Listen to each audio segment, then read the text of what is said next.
Time within the car industry moves extremely quickly.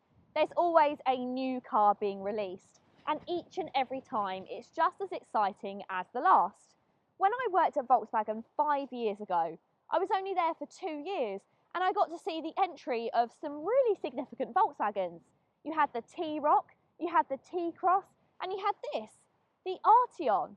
But I've never actually driven the Arteon. And compared to the T-Roc, which is, let's face it, pretty much everywhere you look, the Arteon is still quite a rare car. So why has it remained so rare? Well, it might look great, but there is something which isn't so appealing, and that's the price tag. This car, Volkswagen, has really tried to thrust into the premium executive car market, and it hasn't been all that well received, which I think is a shame because this is a really handsome car. And now in this shooting brake form, I think it looks better than ever. I love a shooting brake. It's actually my favourite design of car. I love a fast estate. This is not necessarily fast. This is the plug-in hybrid. But I will cover some of the details, including the R as well. So in today's video, we're going to be taking a closer look at the updated version of the Volkswagen Arteon, trying not to be blown away in the process. So if that sounds good, then please keep watching, and if you do like new car reviews and car content, then hit that subscribe button. Oh my goodness. As well as the shooting brake, it can also be optioned as a saloon, and prices start from around £1,000 less than the estate version. Trim levels are quite simple, and of which there are 3. The Elegance, R-Line and Performance Orientated R, all of which get premium levels of equipment like heated seats, keyless entry, a rear-view camera and sat-nav. Nice options like a head-up display or dynamic chassis control can also be optioned, but I don't think they're necessary luxuries. Everything you should need is already there. Isn't it nice to see a really practical family car which isn't an SUV?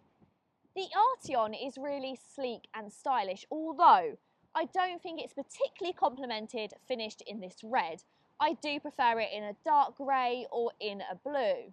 And those wheels look brilliant. They're absolutely massive. And it helps with the Arteon's presence on the road. That sloping roofline also makes what could be a cumbersome estate look much more sleek. The Arteon can offer something that not a lot of cars can nowadays, and that's a really wide engine choice. There's 3 petrols, including a performance variant, 2 diesels and a plug-in hybrid, so tons of choice. The petrols are as follows. You've got a 1.4 litre 150 brake horsepower engine, and you've also got a larger 2 litre petrol engine which produces 190 brake horsepower. The latter would be the pick of the bunch for me.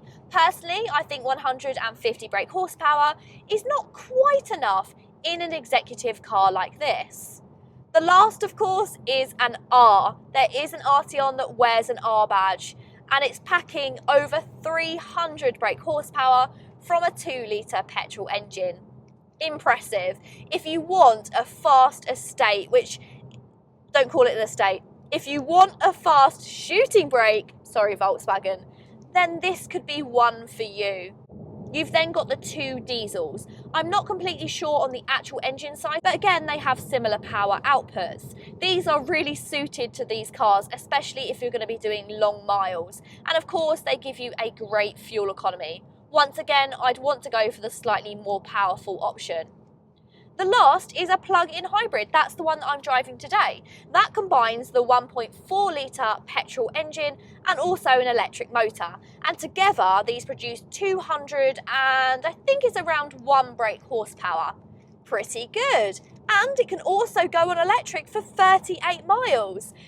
But let's not forget, it can only do that power when the electric and the engine are combined. Once you run out of electric, yeah, it's not great. It feels pretty sluggish. It's far more suited to having, personally, I think, a petrol or a diesel option. But if you are a company car driver, then this could be an option to get the car slightly cheaper on that bit rate. The Arteon's practical estate-style boot is right up there with its rivals. Inside here you get 556 litres of boot space. That just about puts it on par with the BMW 5 Series Touring, the Audi A6 Avant and also the Volvo V90. However, this shooting brake version actually only gets 2 litres more than the standard Arteon, but where the space really improves is once you put the rear seats down. At this point, there's a whopping 1,632 litres. It's just a shame that there's no way to option a 3-way split folding rear seats like on some rivals. Space in the back is exactly how you'd hope. It's a dream. It's really spacious back here. These seats are quite reclined, so you feel nice and comfortable. There is a ton of leg room, and there's also a good amount of space in between the seats as well. So even 3 adults should be able to sit back here quite comfortably. The only problem is the transmission tunnel is quite high, so whoever is sitting in the middle will need to straddle it. But there's more than enough foot space for everybody's feet, so I can't see it being too much of an issue. You've got a pull-out armrest with a couple of cup holders, and you've got some through loading into that massive boot. Just like the rest of the car, it feels ultra comfortable and spacious in the front as well. Plus, there's a good level of storage, including a decent sized armrest, which is leather wrapped. You've got a little hideaway couple of cup holders with the little bouncy parts in there to make sure your drinks stay in place. A little hidden section in front of the gear selector, which houses a wireless charging pad in some models. You've also got a good sized glove box, which unfortunately no longer has the CD player in there, RIP CDs. And you've also got good door cards as well. These seats are nice, they're part velour, part leather, and you've got the R etched in them. I still have that complaint, which I feel like if it's not an R model, it shouldn't have R on the seats. But I'm sure people buying the R line would be more than happy with some seats that might allude to something else. If you dislike the screen setup in the Golf, then you'll be pleased to know the Arteon does have separate infotainment screen and climate control dials. There's even a physical volume button, hooray! However, it's not all plain sailing. Most buttons are haptic, but still, having shortcuts makes it far more user-friendly.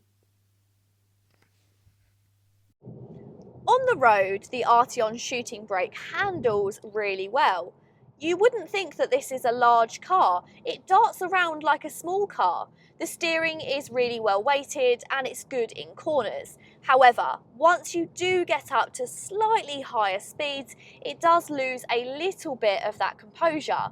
But actually, 90% of the time, it handles really well. You could be driving a Golf, and of course, that is the standard that we always hold Volkswagens by. And if you do hold it by the Golf standard, then I don't think you're going to be disappointed. Plus, it nails that one thing that you would really hope for from a big family estate car, and that's it's really comfortable. Even if you have it in your sporty settings, it pretty much soaks up the bumps in the road, even out on these Oxford roads, which are not always the most forgiving. The Volkswagen Arteon shooting brake is a little pricey. It costs considerably more than the Volkswagen Passat estate on which it's based, and the starting price is similar, or even higher than some premium rivals, such as the BMW 3 Series Touring and Mercedes CLA shooting brake. And by the time you've gotten to the R model, you're paying more than you would for the BMW M340i, and that seems rather excessive. So it looks great, it drives great, and it's incredibly practical. The Volkswagen Arteon makes a really good alternative to the tons of SUVs that are on the market. Have I mentioned that I love a shooting brake? But compared to some of its rivals, the Volkswagen does start to look expensive for what you get. When you look at comparisons from Mercedes and Audi and BMW, it does feel like you're getting a slightly more premium product at a similar price. I feel like you really have to be a Volkswagen fanatic to want to buy the Volkswagen Arteon. But let me know, what do you guys think of the Arteon? Maybe you know someone that's bought one. What do they think about it? Pop it in the comments down below. If you've enjoyed the video, as ever, please give it a thumbs up. And if you want to see more videos from me, then hit the subscribe button. Until next time, guys, see you later.